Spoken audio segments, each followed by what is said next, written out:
Hello दोस्तों, science tech classes के YouTube channel पर आप सबका स्वागत है। अभी हम इसके पहले दो वीडियो पढ़ चुके, दो लेक्चर देख चुके थे। पहला लेक्चर था उसमें सरल परिपथ के बारे में, दूसरा था वैद्युत आवेश में वैद्युत क्षेत्र के बारे में।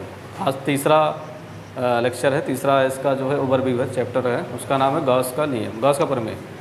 अब सवाल ये उठता है कि वैद्युत आवेश में वैद्युत क्षेत्र जो पहला चैप्टर बना है, तो दूसरा गॉस का प्रमेय की ज़रूरत क्यों पड़ी। तो इसका ध्यान से देखिएगा, इसका क्यों ज़रूरत पड़ी थी।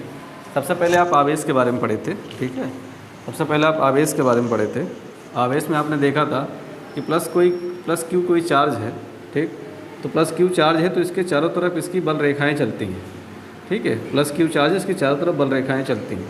अगर माइनस क्यू चार्ज है तो बल रेखाएँ, विद्युत बल रेखाएँ अंदर की ओर आएंगी, ठीक है।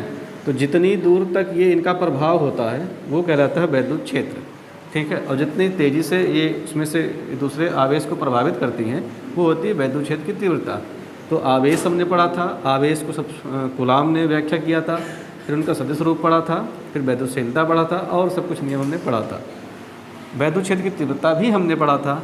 अब सवाल ये उठता है कि ये तो एक चार्ज के कारण हमने पढ़ा था, अगर हमारे पास कोई ऐसा प्लेट है या एक ऐसा तार है, मान लीजिए एक कंडक्टर ऐसा है जो अनंत लंबाई का विस्तार है, उस पर प्लस क्यू चार्ज, ठीक है, प्लस क्यू चार्ज, खूब सारा प्लस क्यू चार्ज है, स्टेबल अवस्था में, गतिमान नहीं, क्योंकि गतिमान होगा तो चुंबकीय क्षेत्र बनेगा। अभी हम बात कर रहे हैं सिर्फ स्टेबिलिटी की।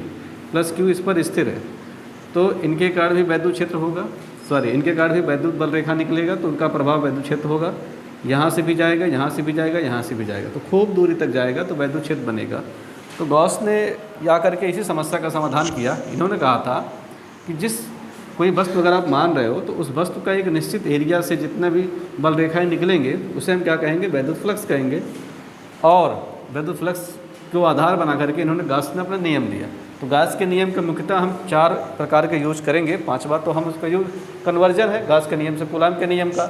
तो सबसे पहले हम पढ़ते हैं, अगर कोई अनंत विस्तार का अनंत लंबाई के एक समान आवेशित सीधे तार के निकट वैद्युत क्षेत्र की तीव्रता, कितनी इसकी तीव्रता आएगी अगर एक समान से कोई तार है वो आवेशित हो जाता है। दूसरा, पतले गोलीय कोश के कारण, ठीक है, पतले गोलीय कोश के कारण कोई मान लीजिए फुल चार्ज है तो इसके कारण कितना वैद्युत क्षेत्र की तीव्रता होगा।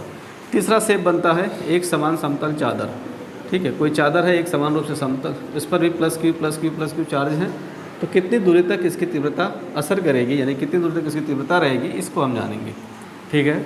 उसके बाद है बिंदु आवेश के कारण, प्लस क्यू के कारण, यह हमें पीछे भी पढ़ा था, यहाँ भी पढ़ेंगे, सेम वही चीज़ रहेगा। गॉस के नियम से कूलाम के नियम की प्राप्ति, ठीक है। क्यों गॉस का नियम कहता है ये खूब सारा आवेश है, और कूलाम का नियम कहता है कि नहीं, 2 आवेशों के बीच। तो जैसे 2 आवेशों के बीच होगा वैसे कई सारे आवेश होंगे, तो दोनों आवेश के बारे में ही बताते हैं, इसलिए दोनों नियम एक दूसरे क्या करेंगे, एक दूसरे के क्या पूरक हैं। मतलब गॉस के नियम से कूलाम का नियम बनेगा, कूलाम के नियम से गॉस का नियम बनेगा, ठीक है भाई।